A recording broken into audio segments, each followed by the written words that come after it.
नहमदहु व नुसल्ली व नुसल्लिमु अला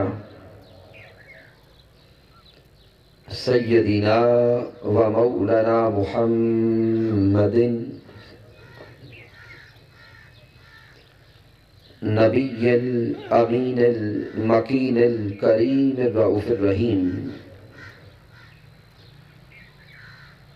अम्मा बअद फ़अऊज़ु बिल्लाहि मिनश शैतानिर रजीम। बिस्मिल्लाहिर रहमानिर रहीम। क़ाल अल्लाहु तबारक व तआला फ़िल क़ुरआनिल मजीद या अय्युहन नास कुलू मिम्मा फ़िल अर्दि हलालन तय्यिबा वला तत्तबिऊ खुतुवातिश शैतान इन्नहु लकुम अदुव्वुम मुबीन। सदक़ल्लाहु मौलानाल अज़ीम। इन्नल्लाहा व मलाइकतहु युसल्लूना अलन नबी या अय्युहल्लज़ीना आमनू सल्लू अलैहि व सल्लिमू तस्लीमा। अल्लाहुम्मा सल्लि अला सय्यदिना व मौलाना मुहम्मद व अला आलिहि व सहबिहि व बारिक वसल्लिम। अल्लाह रब्बुल इज़्ज़त की तौफीक से और ताजदार कायनात सल्लल्लाहु अलैहि वसल्लम के नाले पाक के तसद्दुक़ से रमज़ानुल मुबारक की इन बाबरकत साअतों में मंडी बहाउद्दीन की सरजमी पर नमाज़े फजर के बाद 5 रोज़ा दुरूस इरफानुल कुरान की आज हम चौथी नशिस्त में हाजिर हैं। इन दुरूस इरफानुल कुरान के इनकाद पर मैं तहरीक मिनहाजुल कुरान डिस्ट्रिक्ट बॉडी और तहरीक मिनहाजुल कुरान हल्का पीपी के जमी कायदीन और कारकुनान को, फिर जुमला forums, Mustafvi students movement, Minhajul Quran youth league, Pakistan Awami Tehreek और मिनहाजुल कुरान वीमन लीग की माओं, बहनों और बेटियों को मुबारकबाद पेश करता हूँ। तशरीफ लाने वाले जमी मेहमानान ग्रामी कद्र रब कायनात की बारगाह अक़दस में दुआ करते हैं कि अल्लाह रब्बुल इज़्ज़त सबका आना अपनी बारगाह अक़दस में कबूल फरमाए। सामीन मोहतरम, चूँकि वक्त काफ़ी बीत चुका, इसलिए बिला तमहीद आज के दर्स इरफानुल कुरान के मौजू की तरफ आ रहा हूँ। हमारी आज की नशिस्त का उन्वान है रिज़्क़े हलाल और उसकी बरक़ात। सामीन मोहतरम, सबसे पहले तो इस उन्वान को सोचकर हमारे ज़हन में एक सवाल पैदा होगा कि रमज़ान की इन सातों में नमाज फजर के बाद तहरीक मिनहाजुल कुरान के प्लेटफॉर्म से रिज़्क़े हलाल के मौजू को बयान करने की ज़रूरत क्या है। तो सामीन मोहतरम, अगर हम अपने मुआशरे पे निगाह डालें तो हमें 99% के करीब अफराद के जहनों में इस दुनिया के अंदर कई इश्कलात भी नजर आते हैं और फिर 90% से ज़ायद घरों के अंदर हमें हर रोज कई किस्म की परेशानियां नजर आती हैं। कोई इंसान बेबरकती का शिकवा करता नजर आता है, कोई औलाद की नाफरमानी का रोना रोता नजर आता है, कोई मसाइब व आलाम से परेशान है, कोई बीमारियों की वजह से परेशान है। तो सामईन मोहतरम, अगर मुआशरे की इन बीमारियों को देखें, इन परेशानियों को देखें, औलाद की नाफरमानियों को देखें और बेबरकतियों को देखें, तो आइए अगर हम सोचने लगे कि इन परेशानियों का सबब क्या है, तो इन परेशानियों के असबाब हमें कई नजर आएंगे, लेकिन एक सबसे बड़ा सबब हमारे रिस्क का पाक ना होना है, हमारे रिस्क का हलाल ना होना है। आइए कुरान और हदीस की रोशनी में यह देखने की कोशिश करें कि रिस्क हलाल की अहमियत क्या है और रिस्क हलाल की बरकत क्या है। अल्लाह रब्बुल इज्जत ने कुरान मजीद फुरकान हमीद में सूरतुल बकरा की आयत करीमा नंबर 168 में इरशाद फरमाया, या अय्युहन्नास कुलू मिम्मा फिल अर्दी हलालन तय्यबा। अल्लाह रब्बुल इज्जत इस मुकाम पर जमी इंसानों से खिताब कर रहा है। या अय्युहन्नास के अल्फाज कहकर अल्लाह रब्बुल इज्जत तमाम इंसानों से खिताब कर रहा है कि ऐ इंसानों, कुलू मिम्मा फिल अर्दी हलालन तय्यबा। जब मैंने तुम्हें खल्क करके इस कायनात अर्जी में भेजा है, तो अब तुम्हारा इंसान होने के नाते सबसे पहला फरीजा यह है कि जब भी कोई लुकमा खाओ, हलालन तय्यबा, हलाल खाया करो और तय्यब खाया करो।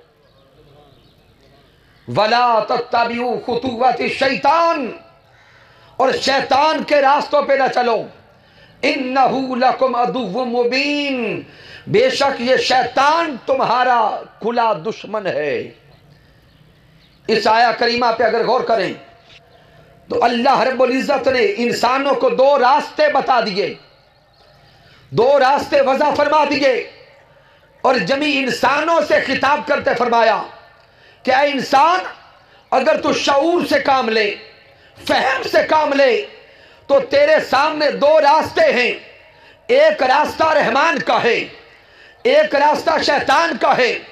अगर रिज़्क़ हलाल खाएगा, तय्यब खाएगा, तो रहमान के रास्ते को पा लेगा, और अगर हलाल को छोड़कर हराम के लुकमे की तरफ चलेगा, मुतशाबिहात की तरफ चलेगा, और तय्यब को छोड़कर अगर हराम खानों को पसंद करने हुए चलेगा, तो वो रहमान का रास्ता नहीं बल्कि शैतान का रास्ता है।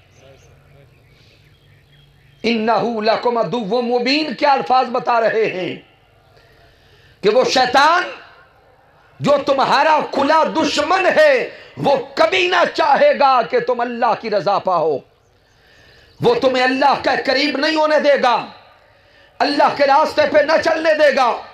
इसलिए आइए आज के दरस इरफानुल कुरान में अपने इरादे को पुख्ता करते चले, अपने जहनों को वाज़ेह करते चले कि अगर अल्लाह का कुर्ब पाना है, रब कायनात की मारिफत पानी है, तो अल्लाह का कुर्ब पाने के लिए सबसे पहला जरिया रिज़्क़ का पाक करना है। फिर सामीन, अल्लाह रब्बुल इज़्ज़त ने कुरान मजीद फुरकान हमीद में दर्जनों मुकामात पर मुख्तलिफ सीगों के साथ रिज़्क़ हलाल की अहमियत को बयान किया। कभी सूरतुन नहल में रब कायनात इरशाद फरमा रहा है, फकुलू मिम्मा रज़क़कुमुल्लाहु हलालन तय्यबा, कि खाओ उस रिज़्क़ में से जो हमने तुम्हें हलाल और तय्यब दिया है। रज़क़कुमुल्लाह, जो अल्लाह ने तुम्हें हलाल और तय्यब अता फरमाया। वश्कुरू नेमतल्लाह, और अल्लाह की नेमतों का शुक्र अदा करते रहो। इन कुंतुम इय्याहु ताबुदून, अगर तुम बंदगी का हक अदा करना चाहते हो। सामीन, इस आया करीमा पे भी अगर गौर करें तो पहला नुक्ता तो ये सामने आता है, रज़क़कुमुल्लाह, कि जो रिज़्क़ तुम्हारे हाथों में है वो तुम्हारी मेहनत से नहीं है, वो अल्लाह की अता से है। इंसान अगर रिज़्क़ को पाकर, माल को हासिल करके और जायदाद को हासिल करके ये सोचे कि इसके पीछे मेहनत मेरी, काविश मेरी, जिद्दोजहद मेरी, तो रब कायनात इस सोच को कंडम कर रहा है। रजा का कुमुल्ला, बंदे सोच जो तेरे हाथों में है, रिस्क है, माल है, जायदाद है, औलाद है, ताकत है, कुव्वत है, सेहत है, गौर कर, वो तेरी अपनी ना है, वो अता करने वाली जात अल्लाह की है। वो अता करने वाली जात अल्लाह की है। वश्कुरू नेमत अल्लाह, वो तुम्हारे पास अल्लाह की नेमत है और उस नेमत के नसीब होने पे अल्लाह का शुक्र अदा करो, अल्लाह का शुक्र अदा करो। इन कुंतुम इय्याहु ताबुदून, अगर वाकई तुम फकत उसकी इबादत करते हो। तो शामिल अगर सोचे कि इंसान की खिलकत का मकसद क्या है, तो मालिक कायनात ने फरमाया वमा खलक़तुल जिन्ना वल इंसा इल्ला लियअबुदून। रब कायनात ऐलान फरमा रहा है, बंदे तेरी खिलकत का मकसद अल्लाह की इबादत, तेरी पैदाइश का मकसद अल्लाह के सामने झुक जाना, बंदगी बजा लाना, अल्लाह की मारिफत हासिल करना, अल्लाह को राजी करना। इस मुकाम पे रब कायनात ऐलान फरमा रहा है इय्याहु ताबुदून, तेरी खिलकत का मकसद तो इबादत है, मारिफत है, उसकी रजा है। अगर उसकी रजा का, मारिफत का, कुर्ब का, बंदगी का, इबादत का हक अदा करना चाहते हो तो उस मौला की इबादत का हक उस वक्त तक अदा नहीं हो सकता जब तक तुम्हारा रिस्क हलाल ना हो जाए। तो शामिल यहां पे हदीस मुबारका पे आपकी तवज्जो चाहूंगा, जिसको इमाम इब्ने कसीर ने नकल किया, तफसीर नईमी में आई। इमाम अहमद बिन हंबल नकल करते हैं कि मेरे आका के एक लाडले सहाबी हजरत साद बिन अबी वकास रदियल्लाहु ताला अन्हु आका की बारगाह में हाजिर हुए और प्यारे महबूब की बारगाह में सवाल करते हैं, अर्ज करते हैं, क्या सोने आका मुस्तजाबुद्दावात होने का जरिया क्या है? तवज्जो करें, मुस्तजाबुद्दावात उसे कहते हैं जिसकी हर दुआ अल्लाह कबूल कर ले, जिसकी जुबान से निकलने वाला हर जुमला अल्लाह कबूल कर ले। आका की बारगाह में अर्ज करते हैं, सोने आका आप दुआ फरमाएं कि अल्लाह मुझे मुस्तजाबुद्दावात बना दे। तो सामीन अगर हम अपने मन में झांक के सोचे, क्या हमारा दिल नहीं करता कि हमारी हर दुआ कबूल हो जाए? यह तो हर बंदा चाहता है कि मेरी हर दुआ अल्लाह बोले कबूल फरमा ले, लेकिन हर दुआ कबूल होती नहीं है। हजरत साद बिन नबी वकास अर्ज करते हैं, ऐ सोहने महबूब आप दुआ फरमाएं कि अल्लाह की बारगाह में मैं मुस्तजाबुद्दावात हो जाऊं। अब मेरे आका ने हजरत साद बिन नबी वकास को कुलिया बताया, मेरे आका ने एक रास्ता दिखाया कि अगर मुस्तजाबुद्दावात बनना चाहते हो तो ऐ साद बिन नबी वकास एक अमल कर लो, रब तुम्हारी सारी दुआएं कबूल कर लेगा। हाय हाय, अल्लाह सारी दुआएं कबूल कर लेगा। हजरत साद अर्ज करते हैं, हुजूर बताएं, हुक्म फरमाएं, वो अमल क्या है? तो मेरे आका फरमाते हैं, ऐ साद जब भी कोई लुकमा हलक से उतारने लगो, पहले देख लो कि वो लुकमा हलाल का है या हराम का है। अगर हर लुकमा हलाल हो जाए जो हलक से उतारो, अगर रिस्क तैयब हो जाए, रिस्क हलाल हो जाए, लुकमा हलाल हो जाए, तो जो दुआ करोगे अल्लाह उस दुआ को कबूल फरमा लेगा। हाय हाय। फिर आगे मेरे आका अलैहिस्सलातु वस्सलाम ने फरमाया, वल्लज़ी नफ्स मुहम्मदिन बियदिही, उस जात की कसम जिसके कब्जा कुदरत में मोहम्मद मुस्तफ़ा की जान है। हाय हाय। आका के अल्फाज पे तवज्जो कर लें।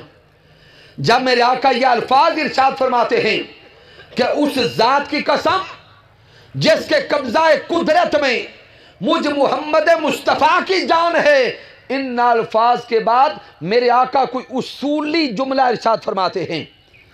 अब आगे आका के कलिमात पे गौर करें। मेरे आका ने फरमाया कि उस जात की कसम जिसके कब्जाए कुदरत में मेरी जान है, जिसके बतन में एक लुकमा हराम चला जाए, उस एक लुकमा हराम की नहुसत यह है कि 40 दिन तक फिर रब्बे कायनात हराम खाने वाले की इबादत भी कबूल नहीं करता। हम तो रोते हैं कि दुआएं कबूल नहीं होती, हम तो शिकवा करते हैं कि दुआएं कबूल नहीं होती। अगर हराम का लुकमा हलक से उतर जाए, दुआएं तो कुछ आ रही, रब नमाजें भी कबूल नहीं करता, रब रोजे भी कबूल नहीं करता, रब हज और ज़कात कबूल नहीं करता, दुआएं कहां से कबूल हो। आ जाइए अपने मुआशरे के हालात को देखें। हर बंदा शिकवा करता रोता नजर आता है कि इतनी जिंदगी गुजर गई दुआएं करते, दुआ कबूल ना हुई, औलाद फरमाबरदार ना हो सकी, मेरे घर के मामलात सीधे ना हो सके, घर में सुकून और चैन ना आ सका। वो बंदा रब के सामने शिकवा तो करता है, लेकिन ये नहीं सोचता कि जो घर के अंदर रिज़्क़ आ रहा है वो हलाल का है या हराम का है। सामीन मोहतरम, फिर आका अलैहिस्सलाम के फरामीन पे आइए तवज्जो करें। हजरत अबू हुरैरा रज़ियल्लाहु ताला अन्हु से रिवायत है, मेरे आका अलैहिस्सलाम के सहाबी हजरत अबू हुरैरा रज़ियल्लाहु ताला अन्हु बयान करते हैं कि प्यारे महबूब अलैहिस्सलाम ने इरशाद फरमाया, इन्नल्लाह तय्यिबुन ला यक़बलु इल्ला तय्यिबा। मेरे आका फरमाते अल्लाह तय्यब है और तय्यब के सिवा अल्लाह कुछ कबूल नहीं करता।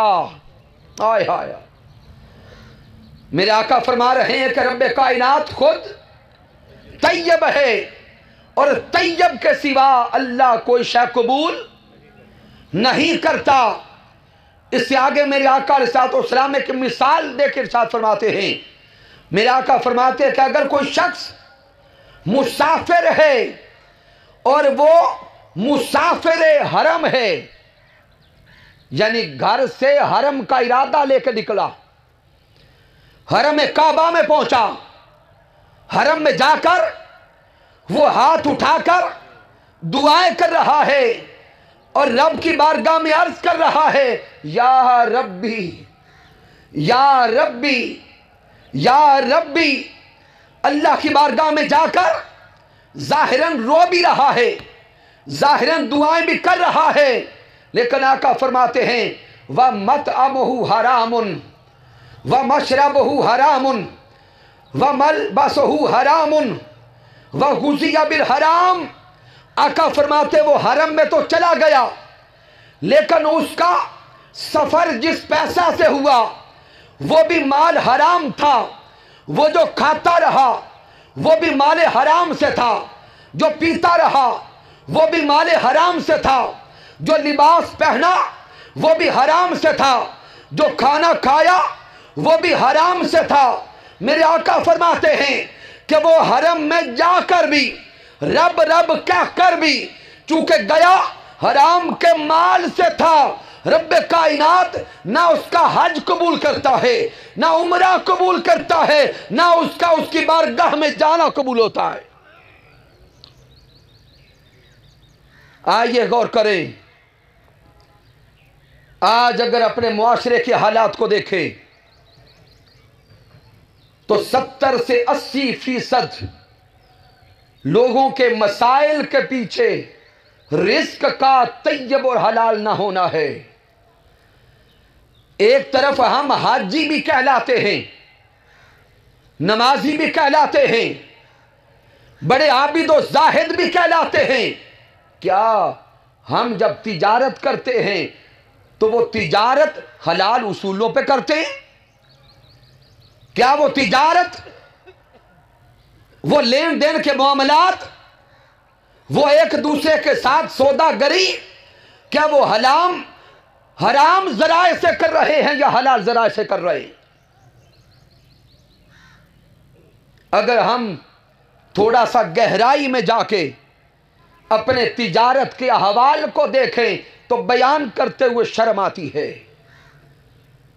मिलावट हमारे अंदर, सूदखोरी हमारे अंदर, रिश्वतखोरी हमारे अंदर, धोखाधड़ी हमारे अंदर। एक तरफ दावे इश्क़े मुस्तफ़ा के, एक तरफ दावे गुलामी मुस्तफ़ा के, और दूसरी तरफ सगा भाई भाई को धोखा दे रहा है, रिश्तेदार रिश्तेदारों को धोखा दे रहे हैं। दुकान पे बैठ के तोलने वाला नाप तोल में कमी बेची कर रहा है। तो जब ये सारी बुराइयां भी हमारे अंदर हैं तो फिर दुआएं कैसे कबूल हो और अल्लाह की रजा कैसे नसीब हो? तहरीक मिनहाजुल कुरान इस मादियत के दौर में, इस फितना और फसाद के दौर में हुजूर शेखुल इस्लाम के शागिर्द और तहरीक मिनहाजुल कुरान से ताल्लुक रखने वाले गली गली ये पैगाम पहुंचा रहे हैं। आइए अपने अहवाल को सीधा कर ले, अपने किरदार को सीधा करने की कोशिश करें। फिर हजरत अब्दुल्लाह इब्न मसऊद रज़ियल्लाहु ताला अन्हु से रिवायत है, मेरे प्यारे आका अलैहिस्सलाम ने इरशाद फरमाया, ला यक्सिबु अब्दुन मालल हराम फयतसद्दक़ु मिन्हु फयुक़बलु मिन्हु। मेरे आका अलैहिस्सलाम ने फरमाया कि अगर कोई शख्स हराम जराए से माल कमा रहा है, धोखाधड़ी से, रिश्वतखोरी से, हरामखोरी से माल को इकट्ठा कर रहा है, फयतसद्दक़ु मिन्हु, फिर उससे सदका कर रहा है, फयुक़बलु मिन्हु, और वो इरादा यह रखता है कि मेरा सदका कबूल हो गया, तो वो जान ले हराम के माल से सदका करने से अल्लाह सदका कबूल नहीं करता। अल्लाह सदका कबूल नहीं करता। रब कायनात माले हराम में बरकत नहीं डालता। आगे मेरे आका ने फरमाया कि अगर वो शख्स हराम का माल कमाकर खुद मर गया, पीछे औलादों के लिए वरासत छोड़ गया, तो वो माल हराम जो वरासत में छोड़ गया, इल्ला कान ज़ादहु इलन नार, वो माल हराम उसके लिए जहन्नुम की आग का जरिया बन जाएगा। फिर मेरे आका फरमाते, वो सदका करने वाला, वो सदका करके सोचता है कि इस माले हराम के सदका से अल्लाह गुनाह मिटा देगा, अल्लाह मेरी बुराइयां मिटा देगा। आका फरमाते, ला यमहु सय्यिआ बिस्सय्यि, रब कायनात बुराई को बुराई से नहीं मिटाता, वलाकि यमहु सय्यिआ बिल हसन, बल्कि उसका उसूल तो यह है कि वो अच्छाई के जरिए बुराई को मिटाता है। फिर सामीन आका अलैहिस्सलाम से पूछा गया, हुजूर अगर माले हराम की ये वईदात है, तो माले हराम पे अगर दोज़ख मिलता है तो फिर माले हलाल में सबसे आला माल क्या है, सबसे अजीम माल क्या है? हजरत राफे बिन खदीज रज़ियल्लाहु ताला अन्हु से रिवायत कि प्यारे आका अलैहिस्सलाम से सवाल किया गया, अय्युल कसबी अत्यब, हुजूर बताएं कि माले तैयब क्या है, तैयब में फिर आला क्या है? तो मेरे आका ने फरमाया, इन अल्फाज पे तवज्जो करना। मेरे आका फरमाते, अमलो राजुलिन बियदिही, वो माल जो इंसान अपने हाथ की कमाई और मेहनत से लेता है, वो तैयब भी है, वो हलाल भी है, वो तैयब भी है, वो हलाल भी है। फिर सामईन हजरत साद बिन मुआज़ रज़ियल्लाहु ताला अन्हु मेरे आका के सहाबी आका की बारगाह में गए। यकीनन नमाज फजर के बाद नींद का ज़ाहिरन गलबा होता है। मैं मुबारकबाद पेश करता हूँ आप लोगों को जो इस वक्त बिस्तर को छोड़ के नींद को छोड़ के आए हैं, लेकिन आइए यहां पे बैठकर जागते जागते ताजदारे कायनात की जुबान से कोई पैगाम लेके जाएं। मेरे आका के सहाबी हजरत साद बिन मुआज़ रज़ियल्लाहु ताला अन्हु आका की बारगाह अक़दस में हाज़िर हुए। मेरे आका अलैहिस्सलाम से उनका मुसाफहा हुआ। हजरत साद के हाथ मेरे आका के दस्ते अक़दस में गए। वो कितने नसीब वाले हजरत साद जिनको दस्ते मुस्तफ़ा नसीब हुए। जब उनके हाथ प्यारे महबूब अलैहिस्सलाम के दस्ते अक़दस में थे, मेरे आका ने हजरत साद बिन मुआज़ के हाथों को देखा, उनमें सख्ती थी। मेरे आका अलैहिस्सलाम ने पूछा, ए साद, हाथों में ये सख्ती कहां से आई? हाथों में ये खुरदरापन कैसे आया? तो हजरत साद आका की बारगाह में अर्ज करते हैं, हुजूर मैं सारा दिन अपने बच्चों का पेट पालने के लिए रिज़्क़ हलाल के उसूल के लिए मजदूरी करता हूं। हाय हाय, ऐ सोहने आका, मैं रिज़्क़ हलाल के लिए क्या करता हूं? बोले, मजदूरी करता हूं। रिज़्क़ हलाल के लिए बेलचा चलाता हूं, मेहनत करता हूं। जब मेरे आका ने सुना कि रिज़्क़ हलाल के हसूल के लिए साद मजदूरी करता है, मेहनत करता है, बेलचा चलाता है, मेरे आका पे कैफियत तारी हुई। मेरे सोने मुस्तफ़ा ने हजरत साद के हाथों को चूम लिया। हाय हाय हाय हाय, मेरे आका ने हजरत साद के हाथों को चूम लिया, हजरत साद के हाथों को बोसा दिया और बोसा देके मेरे आका फरमाते हैं, ए साद, अल्लाह इन हथेलियों से भी मोहब्बत करता है।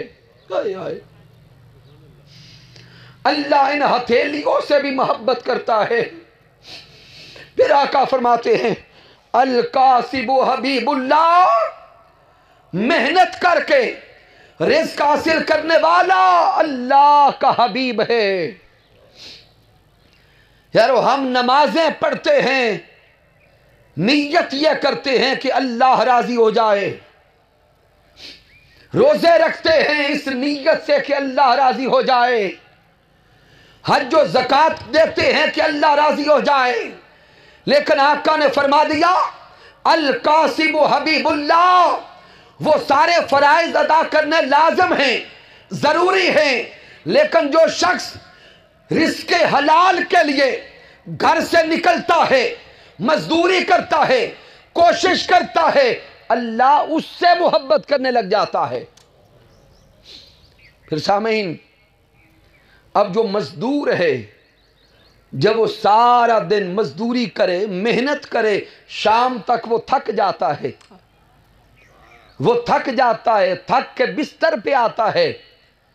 यकीनन वो मजदूरी करने वाला उस थकावट की वजह से अंदर ही अंदर यकीनन शिकवा भी करता होगा, अंदर ही अंदर ये सोचता होगा कि फुलां करता कम है लेकिन माल ज्यादा है, सोचता होगा।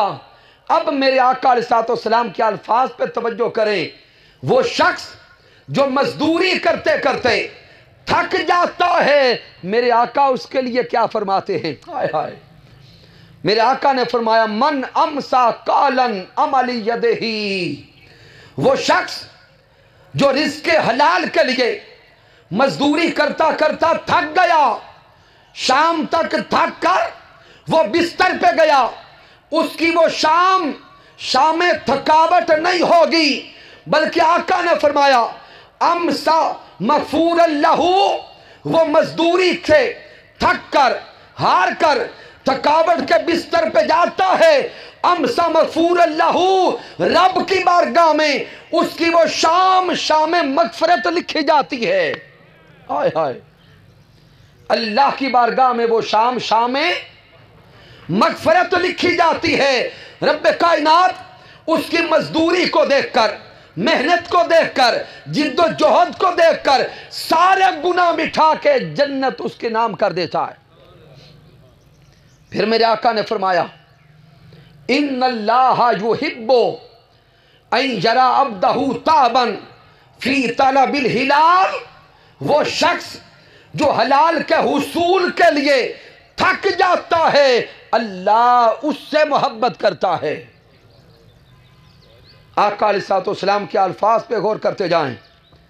और बेसाथ ही मेरे आका ने फरमाया, वो शख्स जो हराम खा रहा है और हराम से लज्जतें पा रहा है, माले हराम से अपने जिस्म को बढ़ा रहा है, मेरे आका फरमाते ला यदखुलुल जन्नह।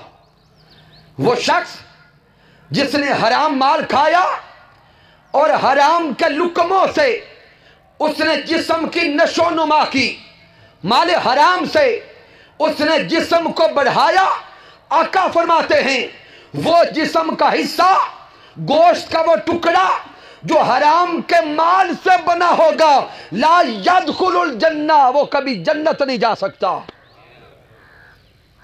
फिर मेरे महबूब अलैहिस्सलाम ने इस जमाने की तरफ इशारा करते हुए फरमाया,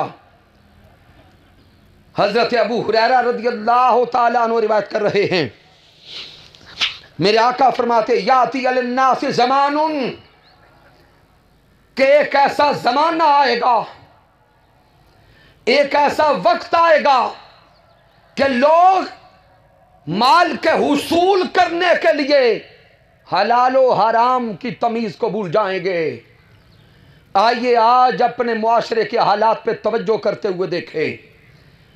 आज हर कोई चाहता है कि तिजोरियां भर जाएं, बैंक बैलेंस हो जाए, कोठियां बन जाएं, बंगले बन जाएं, ओहदे मिल जाएं, मुझे मुआशरे की इज्जत माल से नसीब हो जाए, गाड़ी बड़ी हो, बंगला बड़ा हो। लेकिन आका ने फरमाया याती अलन्नासी ज़मानुन, के इंसानों पर वो जमाना भी आएगा कि वो हलाल और हराम की तमीज करना भूल जाएंगे। आज वो वक्त हमारी आंखें देख रही हैं, हर कोई लालच में है, हर कोई हिर्स और तमा में है कि बस दुनिया मिलती चली जाए। यह कोई नहीं सोचता कि वो हलाल के जराए से हो या हराम के जराए से हो। आका अलैहिस्सलाम फिर इरशाद फरमाते हैं, हदीस मुबारका को इमाम बुखारी नकल करते हैं कि दुनिया के नशे में मस्त रहने वालों, यौम कयामत पे तवज्जो कर लो। मेरे आका ने फरमाया जब कयामत का दिन होगा, रब्बे कायनात की बारगाह में पेशी होगी, आका फरमाते हैं जब तक अल्लाह की बारगाह में हर शख्स 5 सवालों के जवाब ना दे लेगा, तब तक वो रब की बारगाह से ना हट सकेगा। आइए आज सोचें, क्या हम अल्लाह की बारगाह में इन सवालों के जवाब दे सकते हैं? मेरे आका फरमाते हैं पहला सवाल रब की बारगाह में होगा, अन उमुरिही फीमा अफनाहु, ए बंदे तुझे जिंदगी दी थी, बता जिंदगी कहां गुजार के आया है। आइए जिंदगी की अय्याम पे तवज्जो करें। क्या हम जिंदगी की सांसें अल्लाह की रजा के लिए बसर कर रहे हैं या दुनिया में मारे मारे फिर रहे हैं? फिर आका ने फरमाया दूसरा सवाल होगा, वअन शबाबिही फीमा अबलाहु, बंदे तुझे जवानी दी थी, बता ये जवानी कहां गुजारी है। क्या जवानी के दिन दुनिया की मस्तियों में मस्त रहा या रब को राजी करता रहा? फिर आका ने फरमाया तीसरा सवाल होगा, वअन मालही मिन ऐन इक्तसबहु, बंदे तेरे पास माल था, आज बता वो माल कमाया कैसे था। अल्लाह की बारगाह में सवाल होगा। वफीमा अनफकहू, और बता वो माल लगाया कहां था। वअन इल्म ही फीमा फ़अला फीही, और तुझे इल्म दिया था, बता इल्म के मुताबिक अमल किया या न किया। सामीन मोहतरम, चूंकि वक्त इंतहाई मुख्तसर हो गया, अब जहन में सवाल पैदा होता है कि अगर हम हलाल खाएंगे तो मिलेगा क्या। वो जो हराम खाता है उसको तो दुनिया में बंगले मिल गए, कोठियां मिल गई, कारें मिल गई। अगर हम हलाल के लुकमों पे इक्तिफा करें तो जाहिरन मुमकिन है कोठियां ना बन जाएं, मुमकिन है बड़ी गाड़ियां ना मिल सकें। तो सवाल करता है कि फिर मुझे क्या मिलेगा। तो जाने फिर उसे रब की बारगाह से बरकत नसीब होगी, अल्लाह की बारगाह से बोले बरकत नसीब होगी। अब वो बरकत कहां कहां काम आएगी, उसके लिए वो बरकत इस दुनिया के माल में भी होगी, उसके लिए बरकत इल्म नाफे के हुसूल के लिए भी होगी, उसके लिए बरकत शऊर और पहचाने हक के लिए भी होगी, उसके लिए वो बरकत अल्लाह की रजा के जरिए जन्नत में जाने के लिए भी हासिल हो जाएगी। लफ्ज़ बरकत का लुग़वी माना है बढ़ जाना, लेकिन सवाल पैदा हुआ किस शय का बढ़ना। माल का बढ़ना भी इसमें शामिल, शऊर बेदारी और हक की पहचान का नसीब होना भी इसमें शामिल, उलूम कुरानी से इल्म नाफे का नसीब होना भी इसी में शामिल, शुजात बहादुरी दलेरी वो भी रिज़्क़ हलाल से मिलती है, जन्नत और अल्लाह की रजा भी रिज़्क़ हलाल से मिलती है। मैं पूरी तफसील के साथ बयान करने का वक्त नहीं रखता। आका अलैहिस्सलाम की बारगाह से 2 या 3 निकात अब इख्तिताम पे कि जो बंदा रिज़्क़ हलाल कमाता है, खाता है, फिर गुरबा को, यतमा को, मसाकीन को अपने रिज़्क़ से हिस्सा देता है, रब की बारगाह से उसके माल में भी इजाफा होता है, बरकत होती है। और अगर कोई कहे कि कैसे, कि थोड़ा होकर ज्यादा की कफालत कैसे होती है, तो सामीन मैं वक्त बचाते हुए एक जुमला देने लगा। आज से 20-30 साल पहले चले जाएं, अपने खानदानों की हालात को देखें कि 20-30 साल पहले घरों का हाल ये था कि घर का एक फर्द कमाता था, 10 बैठ के खाते थे। और आज हाल ये है कि 10 के 10 कमा रहे हैं, फिर भी शिकवा है कि पूरी नहीं पड़ती। बोले क्या ये घरों का हाल था या नहीं था। ज़हन में एक सवाल उठेगा कि उस वक्त एक कमाता था, सारे घर वाले खाते थे, फिर भी जुबान पे शिकवा नहीं था, तो पूरी कैसे पड़ती थी। पूरी इसलिए पड़ती थी कि वो कमाने वाला मेहनत करता, जिद्दोजहद करता, सही करता, रिज़्क़ हलाल हासिल करता। जब वो रिज़्क़ हलाल लाता, देखने में वे तो कम होता, लेकिन कफालत में पूरे खानदान के लिए काफी होता, क्योंकि बरकत थी। और आज चूंकि हराम ज़राए आ गए, धोखाधड़ी आ गई, मिलावट आ गई, बुराई आ गई, रिश्वत आ गई, आता लाखों है, लेकिन समझ नहीं आती गया कहां है। क्यों? अल्लाह को राजी करना छोड़ दिया, अल्लाह ने बरकतें उठा ली, अल्लाह ने बरकतें उठा ली। रब्बे कायनात ने कुरान मजीद में यह इशारा दिया है। यह सूरतुल कलम आयत करीमा नंबर 17 से लेकर 28 तक यह वाक़या घर जाके पढ़िएगा। रब्बे कायनात ने उम्मत मुस्लिमा के लिए यह वाक़या बयान किया है बनी इसराइल का। मेरे अल्लाह ने इरशाद फरमाया, इन्ना बलौनाहुम कमा बलौना असहाबल जन्ना, कि वो बाग वालों के वाक़े को देखें कि एक शख्स का बाग था, अंगूर का बाग। जब फसल पक जाती वो फल उतारता, वो फल को 3 हिस्सों में तकसीम करता। एक हिस्सा औलाद के लिए, दूसरा हिस्सा जो बाग पे खर्च आया था उस खर्च को निकालने के लिए, तीसरा हिस्सा मुआशरे के गरीबों के लिए, यतीमों के लिए, मिस्कीनों के लिए। जब वो 3 हिस्सों में बांटता, गुरबा का हक उनको देता, मसाकीन का हक उनको देता। अल्लाह ने बरकत ये डाली कि उसके बाग के अंदर अंगूर का एक खोशा वो इतना बड़ा होता कि एक खोशा एक पूरे टोकरे को भरता था। आय हाय, एक टोकरे को भरने के लिए एक खोशा काफी था। वो बाप फोत हो गया, शख्स फोत हो गया, बाद में बेटे थे। बेटों ने बैठ के मशवरा किया और कहा कि हमारा बाप तो माज़ाल्लाह बेवकूफ था, गरीबों में माल बांटा करता, रिस्क बांटा करता, हम गरीबों में नहीं बांटेंगे।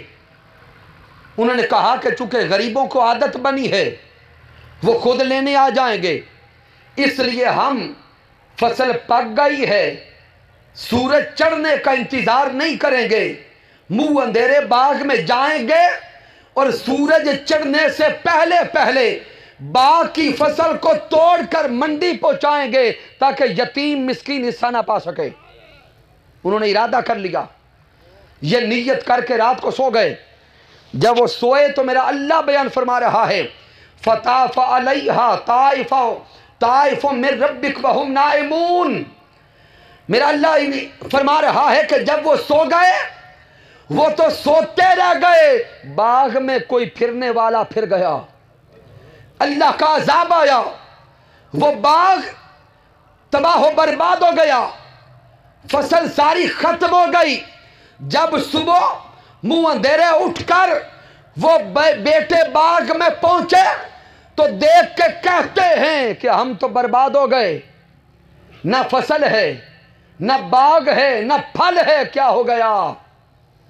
सामीन ये बयान करते हुए चूंकि वक्त कम है, रब कायनात आगे इशारा ये दे रहा है कि वो लोग जो अपने रिस्क से गरीबों का हक देते हैं, अपना रिस्क पाक करते हैं, ज़कात के जरिए, उशर के जरिए, सदकात के जरिए, और जो गरीबों का हक नहीं देते वो अपने माल को हराम कर लेते।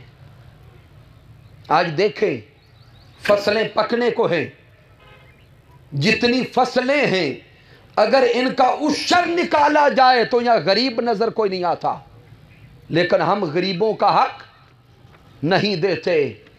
फिर सामीन एंड पे इस वाक़या पे आपकी तवज्जो चाहूँगा कि रिज़्क़ हिलाल खाने से, रिज़्क़ हलाल का लुक़मा हलक में उतारने से शऊर भी मिलता है, फ़हम भी मिलता है, तदब्बुर भी मिलता है, इल्म भी मिलता है और अल्लाह की रज़ा भी मिलती है। इमाम शाफ़ई रहमतुल्लाह तआला अलैह का वाक़या है कि इमाम शाफ़ई रहमतुल्लाह तआला अलैह अपने शागिर्द हज़रत इमाम अहमद बिन हम्बल के घर गए। अब उस्ताद भी फ़कीह है, शागिर्द भी फ़कीह है, उस्ताद भी अल्लाह का वली है और बोले शागिर्द भी अल्लाह का वली है। इमाम अहमद बिन हम्बल रहमतुल्लाह तआला अलैह घर में अपनी बेटियों को बता रहते हैं कि मेरे उस्ताद आ रहे हैं। इमाम शाफ़ई रहमतुल्लाह तआला अलैह वो फ़कीह भी हैं, मुज्तहिद भी हैं, मुहद्दिस भी हैं, मुत्तकी भी हैं, तहज्जुद गुजार भी हैं, अल्लाह के वली भी हैं। तो घर वालों ने उनके लिए ख़ास खाने का एहतिमाम किया। जब तशरीफ़ लाए तो दस्तरखान सज गया। इमाम शाफ़ई रहमतुल्लाह अलैह दस्तरखान पे बैठे तो मामूल से हट के कुछ ज़्यादा खाना खाया, खाना मामूल से ज़्यादा खाया।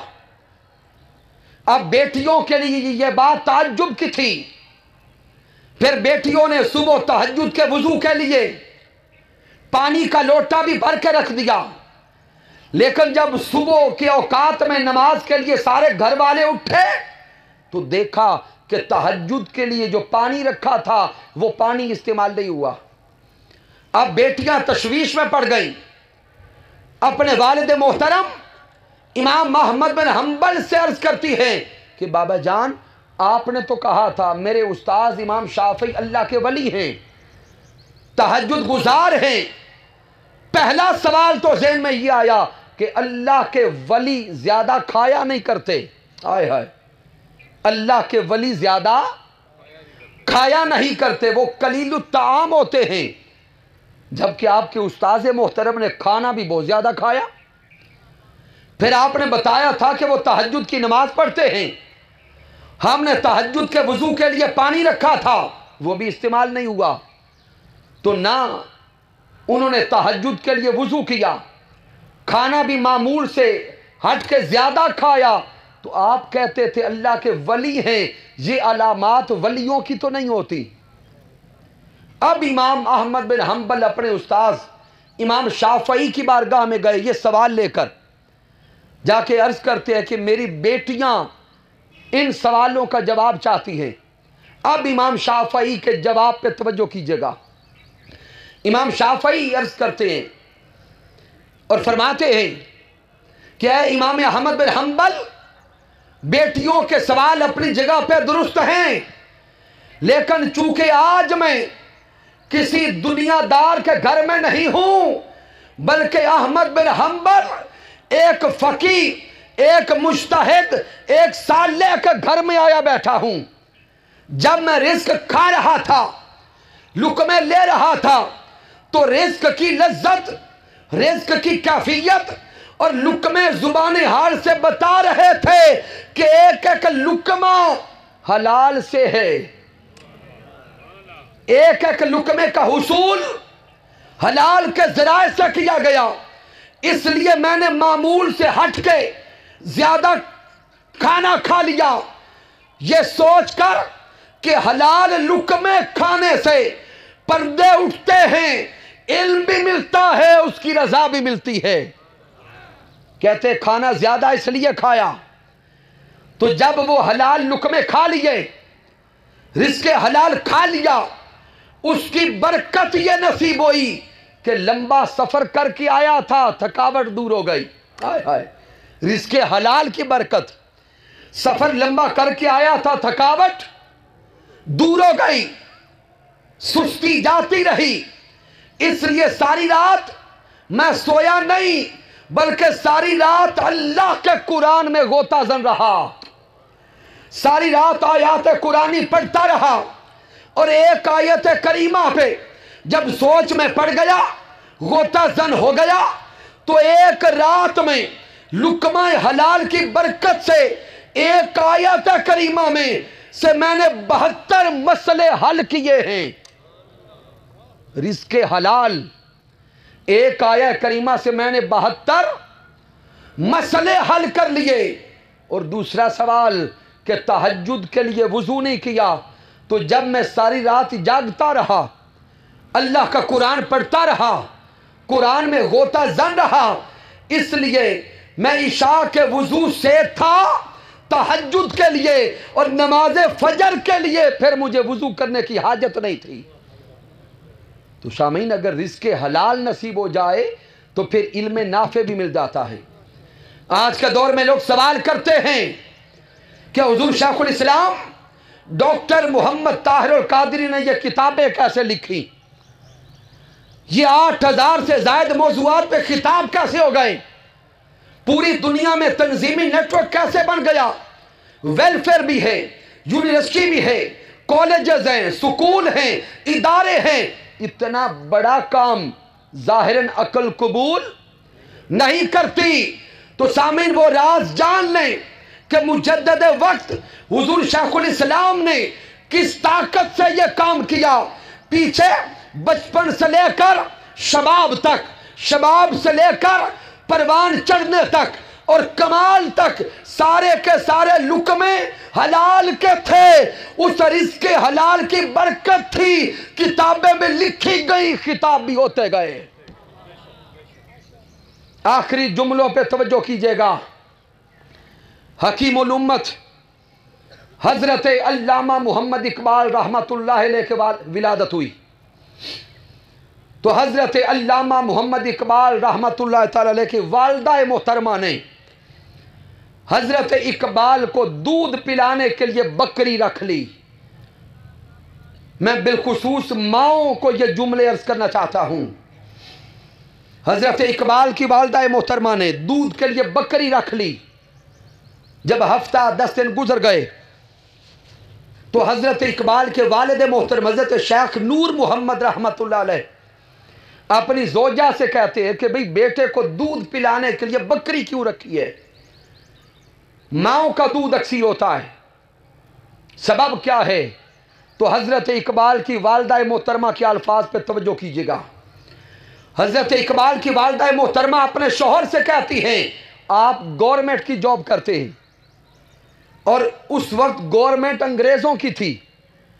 वो जोजा अपने शौहर से कहने लगी कि आप तो मेहनत करते हैं, अपना काम मुकम्मल करते हैं, उससे तनख्वाह मिलती है, आप तो अपनी तरफ से मुकम्मल हलाल करते हैं, लेकिन इसके बावजूद मुझे शक है कि हमारे रिस्क में कहीं हराम की मिलावट ना हो। हाय हाय, रिस्क में हराम की कहीं मिलावट ना हो।